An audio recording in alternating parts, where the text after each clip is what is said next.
You start a new project. You map out the milestones, you set the alarm early, and for 3 days, you execute perfectly. And then, by day 5, you quit. When this happens over and over, it is incredibly easy to blame yourself, to assume you lack discipline or willpower. But the issue is mechanical. You are operating on a low persistence system. This chart illustrates the start-stop loop. When your persistence system is weak, your initial drive is fueled by an unstable energy source. Your motivation spikes upward to launch the habit, but without a structure to support it, it inevitably flatlines. Taking that initial action eventually hits friction. The moment the work becomes tedious or uncomfortable, the system triggers an error response. It forces you to abandon the task before you can ever generate real momentum. We are taught to view this failure as a personal character flaw. That framing is backward. It blinds us to the reality that we are simply dealing with a structural glitch. Without a reliable architecture to keep you moving, your brain defaults to the only tool it knows, motivation. You start waiting to feel like doing the work. Fixing this requires installing a specific 4-step structural patch. And by the time we reach step 4, you will see exactly why top performers actively want their tasks to become boring. Trading a reliance on your fleeting emotions for a reliance on rigid mechanics is the sole method for escaping the start-stop cycle permanently. A system crash rarely happens for no reason. It is triggered by variables overloading your bandwidth. You demand immediate results. You overhaul your entire routine overnight. You pile up massive cognitive fatigue. As these variables compound, the pressure spikes. To protect you from the overwhelming discomfort, your brain quietly executes an exit strategy, convincing you that it is safer to just walk away. Look at this visualization comparing motivation to structure. Motivation acts like the spark on the left. It is an igniter designed to burn out quickly.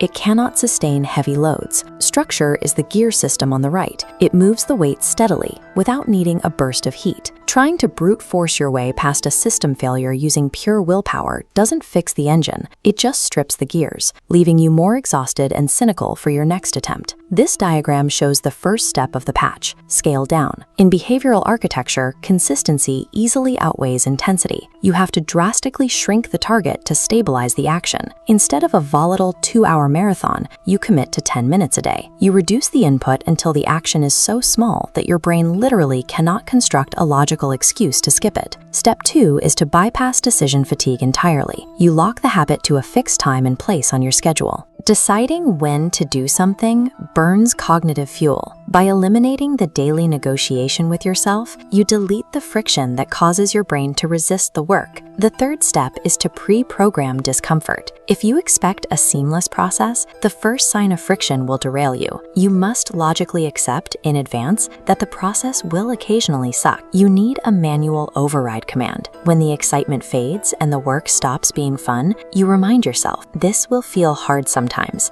That simple acknowledgement stops the brain from hitting the panic button. Finally, step 4 is to track your streaks. Building a new architecture requires external proof that the system is functioning. You have to visualize your data. Watching an unbroken line of check marks on a calendar creates visual momentum. It builds a logical chain of progress that compels you to protect the streak, entirely replacing your reliance on emotional enthusiasm. With the patch installed, you now possess a highly functional system, one that is specifically engineered to carry you forward in the exact moments where motivation naturally drops to zero. This explains why top performers actually look forward to the moment their work becomes boring. Boredom means the action has successfully transferred off your volatile emotional network. It is no longer a high-stakes event. It is just a mechanical routine running smoothly on permanent autopilot. So stop judging yourself for the projects you abandoned in the past. Guilt is an entirely useless metric in systems engineering. Enduring achievement does not stem from a heroic burst of initial energy. It is the quiet result of simply continuing the motion long after the excitement has faded. If you want to keep upgrading your mental frameworks, hit subscribe and drop a comment below about the system you are building right now. Because if you choose to ignore the mechanics and try to run your next ambitious project purely on how you feel, you already know exactly how it ends.